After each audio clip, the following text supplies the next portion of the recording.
વડોદરા મનપાના બે મહત્વના વિભાગો વચ્ચે આંતરિક ડખો હોવાનું સામે આવ્યું છે। બિલોને લઈને મનપાના ઓડિટ વિભાગ અને પીઆરઓ વિભાગ આમને સામને આવી ગયા। પાલિકાના પીઆરઓ અને ઓડિટ વિભાગ વચ્ચે બિલ પાસ કરાવવા અને માહિતી લીક કરવાના મામલે ગંભીર પ્રત્યાક્ષેપ કરવામાં આવ્યા છે, જેના કારણે પાલિકાના વહીવટ પર સવાલ ઊભા થયા છે।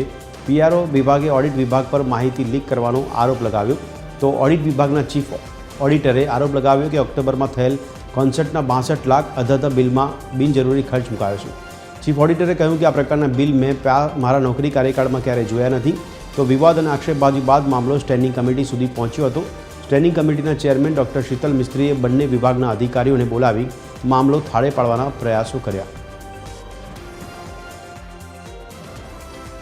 ઓડિટ વિભાગ માટે દબાણ કરવાનો કોઈ પ્રશ્ન જ નહોતો। અમારો ખાલી પ્રશ્ન એટલો જ હતો કે ભાઈ એ જે બિલોના ઇન્ટરનલ કોમ્યુનિકેશન વાળી જે મેટર હતી, તો ઇન્ટરનલ કોમ્યુનિકેશનના કાગળો ત્રાહિત વ્યક્તિ પાસે જે ગયા એનું શું કારણ હતું, અમારો ખાલી એટલો જ પ્રશ્ન હતો। બાકી જે પણ આજે વર્ષોથી કોઈ બાબતે આ બાબતે અમે મીડિયામાં પણ કોઈ દિવસ કોઈ પ્રશ્ન લીધો નથી કે કોઈ અમારા બીજા ડિપાર્ટમેન્ટ મારફતે પણ આ પ્રશ્નો લેવાયા નથી, કારણ કે ઓડિટનું કામ જ છે કે ભાઈ અમારા દ્વારા જે બિલો મૂકવામાં આવે એમાં એમને જે પણ કંઈ ક્વેરી હોય, ટેકનિકલી હોય, નોન ટેકનિકલી હોય, એ લેખિતમાં અમને વાંધો આપે છે અને અમે લેખિતમાં એનું નિરાકરણ કરીએ છીએ। એ જ અમે તપાસની માંગણી કરી છે માનનીય મ્યુનિસિપલ કમિશનર સમક્ષ કે ભાઈ એ જે વિભાગ દ્વારા લીક કરવામાં આવેલા હોય અથવા જે વ્યક્તિ દ્વારા લીક કરવામાં આવે એની સામે પગલાં ભરવામાં આવે।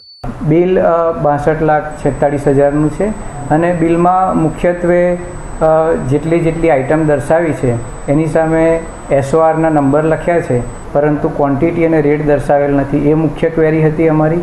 અને છેલ્લી ત્રણેક આઇટમ જેમ કે travel expense, coordination expense, miscellaneous expense, musical expense, એની રકમો સીધી બિલની રકમ ટોટલ કરવા માટે મૂકી દેવામાં આવી હોય એવો અમને ડાઉટ હતો।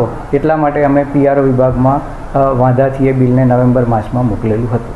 પરંતુ જે બે ડિપાર્ટમેન્ટ વચ્ચે જે આક્ષેપ પ્રત્યાક્ષેપ થાય છે, બંનેને બેસાડી અને બધા ડિપાર્ટમેન્ટ એકબીજા જોડે કોર્ડિનેશનથી કામ કરે, જેથી કરીને નાગરિકો માટે કોર્પોરેશન જે સારા કામો કરે છે એની છબી સ્વચ્છ રહે, નાગરિકો કોર્પોરેશન પર કોન્ફિડન્સ રાખી શકે। કારણ કે ઘણી વખત એવું છે કે પ્રીમેચ્યોર લીકેજથી ઘણા આક્ષેપ પ્રત્યાક્ષેપથી કોર્પોરેશનની છબી ખરડાય છે। ખરેખર કોર્પોરેશન 90% સારી કામગીરી કરતું હોય, 5-10% કેસોમાં નાના મોટા પ્રોબ્લેમ આવતા હોય, પરંતુ 90% તો મોટાભાગે સારી કામગીરી થતી હોય છે।